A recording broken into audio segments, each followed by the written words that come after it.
నమస్తే, welcome to Suman TV Warangal. Warangal నగరంలోని 14వ డివిజన్కి చెందిన ఆడుప మహేష్ గత రాత్రి పెట్రోల్ దాడికి గురయ్యారు. తీవ్రంగా గాయపడిన మహేష్ను వరంగల్ ఎంజెం ఆసుపత్రికి తరలించారు. మరి మెరుగైన చికిత్స కోసం హైదరాబాద్ నిమ్స్కి తరలిస్తుండగా మార్గం మధ్యలో అయితే ఆయన మృతి చెందారు. మరి ప్రస్తుతం మనం పోస్ట్మార్టం దగ్గర అయితే ఉన్నాం. వాళ్ళ కుటుంబీకులతో మాట్లాడే ప్రయత్నం చేద్దాం. మేడం, మరి జరిగిన ఘటన గురించి మీరు ఏమంటారు? చాలా అన్యాయం ఇది.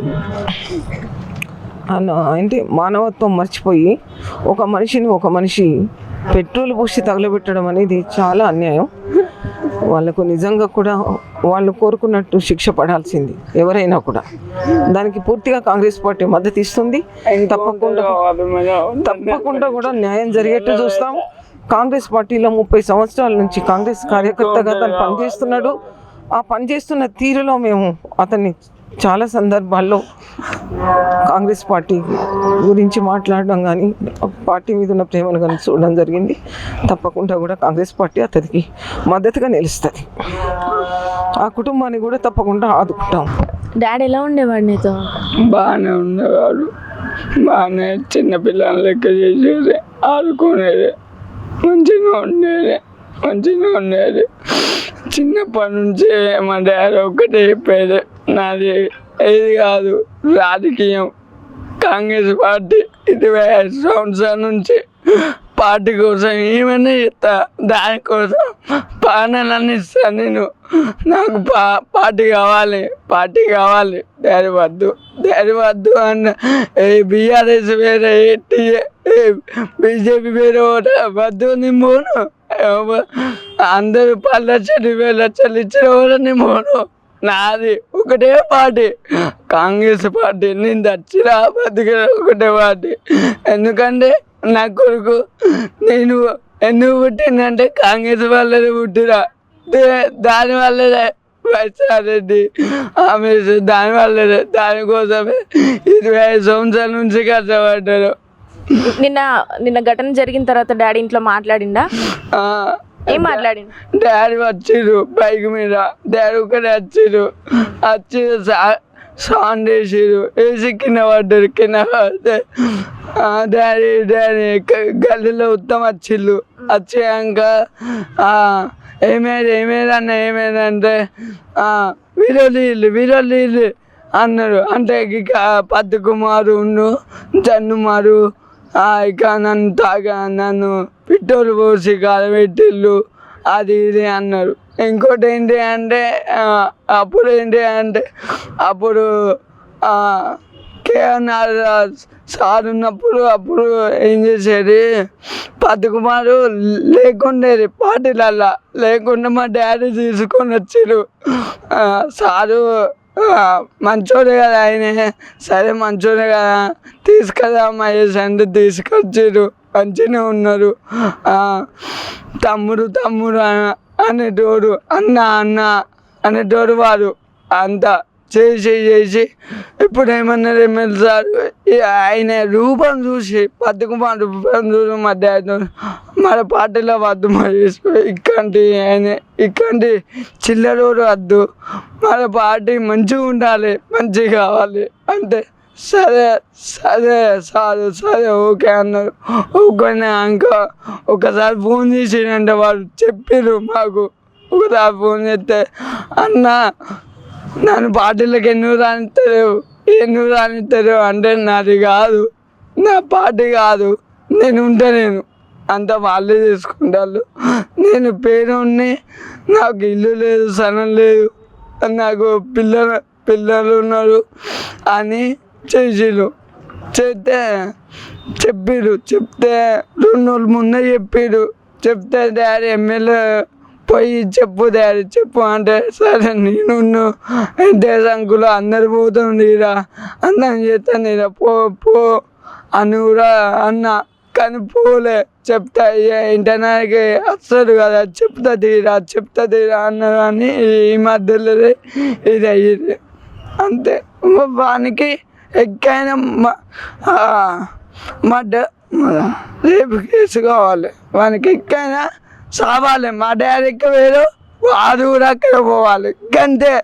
ఇప్పుడు మా డాడీ వేరు, రేపు ఇంకోటి పోతారు, లోకం అంతా పోవాలా వాడిని ఒక్కరి కోసం ఈ లోకం అంతా పోవాలా ఒక్కరు చమ్ముకుంటా ఏమన్నా వాడు పెద్ద ఆదా గొప్పలా వారు సీఎలు ఏసీపీలు ఎమ్మెల్యేలు అందరికీ చెప్తారా దయచేసి.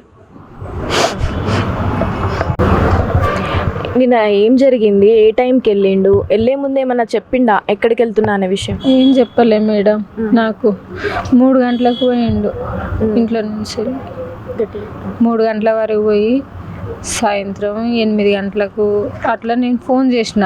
ఫోన్ చేయంగానే నేను చేసిండు, ఫోన్ లిఫ్ట్ చేసి మాట్లాడిండు గదొకటే లాస్ట్ నాతోటి. ఇక 9 గంటల వరకు 9:30 10 గంటల వరకు ఇక కథం ఆ పెట్రోల్ పోసిళ్ళు అంటించిండ్రు. ఆయన ఉర్రుకుంటా వచ్చిండు. ఆ బండి మించి వెళ్ళి వాళ్ళు తీసుకొని వచ్చిండ్రు. ఆ జన్ను మధును అదే సంపతు వాళ్ళిద్దరు తీసుకొని వస్తే ఏమైంది అని ఒర్రుకుంటూనే వస్తాడు ఊళ్ళో నుంచి వెళ్ళి. లక్ష్మి నేను చచ్చిపోయినా నా మీద పెట్రోల్ పోసిళ్ళు, పతికుమార్ గారు పెట్రోల్ పోసి కాలబెట్టి నన్ను, నేను చచ్చిపోయినా లక్ష్మి అని నన్ను ఒరుతా అంటే ఇక అందరూ వచ్చిళ్ళు. ఆ రోడ్డు మీదనే కూర్చున్నాడు, ఇంట్లోకి కూడా రాలేదు. ఇక మాట్లాడిండు. ఇక అవన్నీ వాయిస్ తీసుకున్నాడు, సెల్ ఇట్లా పెట్టి వాయిస్ తీసుకున్నారు, మాట్లాడిళ్ళు, ఇది చేసిండు. కానీ నా భర్తని చంపి అట్లా చేసినందుకు న్యాయం చేయండి మేడం. అంటే వచ్చి రాగానే ఏం చెప్పిండు మీకు? అసలు ఏం చెప్పిండు అంటే ఏం గొడవ జరిగింది? ఏమనేది ఏం చెప్పలే నాకేం చెప్పలే. నన్ను చంపుతాండు వాడు, నన్ను చంపిండు అని అనేది చెప్పిండు. అంతకుముందు ఏమైనా అటాక్ చేయడం, ఏమైనా బెదిరించడం చేసిండ? 2-3 సార్లు బెదిరించిండట. అంటే ఇక పార్టీ గురించి ఇక ఇట్లా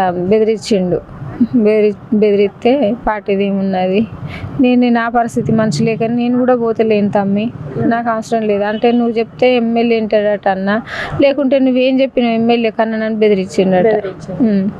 అట్లా చెప్తే ఏం చెప్తాం, మేమేం చెప్పలేదు తమ్మి, నా పరిస్థితి మంచి లేక నేను ఎటు పోతలేను, నేను ఎక్కడికి పోతలేను అనని ఈయన అన్నాడు. అనగానే ఇక సపరే కూకున్నారట. మరి మళ్ళీ ఏమైందో అది తెలియదు, ఆ విషయం తెలియదు నాకు. ఇక ఏం బెదిరించిండో మరి ఏం చేసిండో తెలియదు, ఏం మాట్లాడిండో తెలియదు, నాకేం చెప్పలేదు. అంటే వెళ్ళేటప్పుడు ఒక్కడే వెళ్ళిండా, ఎవరినైనా తీసుకెళ్ళలేదు? ఒక్కడే పోయిండు. అంటే ఎటువంటి న్యాయం కోరుతున్నారు ఇప్పుడు మీరు? ఎటువంటి న్యాయం అని అంటే, నా భర్త ఇప్పుడు 30 సంవత్సరాల నుంచి కాంగ్రెస్ పార్టీని పట్టుకొని ఉన్నాడు మేడం.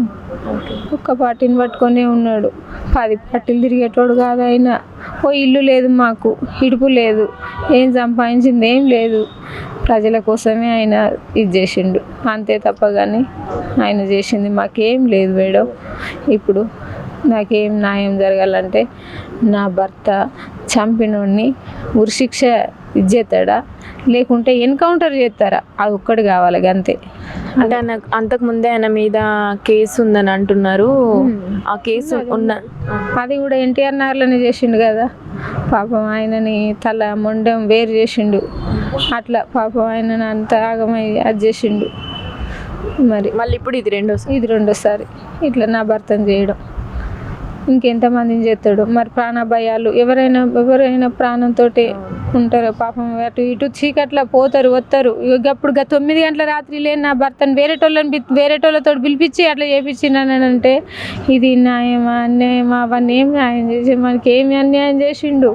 ఎంత ఇది చేసిండు, ఎంత తమ్మినని పిలిచిండు. వానికి ఎంత ఇది అనిపించలేదు, వాడికి ఎట్లా పోయే బుద్ధి అయిందో, వానికి ఎట్లా అగ్గిపుల్ల గీకిండో, ఎట్లేసిండో, వానికి గింతనన్నా క్షమధర్మం అనిపించలేదా? కానీ ఇది ఒకటే మేడం నాకు కోరుకునేది, వానికి మాత్రం కంపల్సరీ ఎన్కౌంటర్ మాత్రం కావాలి, అది ఒక్కటే కావాలి.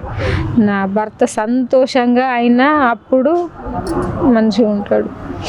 కానీ లేకుంటే ఆయన ప్రాణం అసలు శాంతి ఉండదు.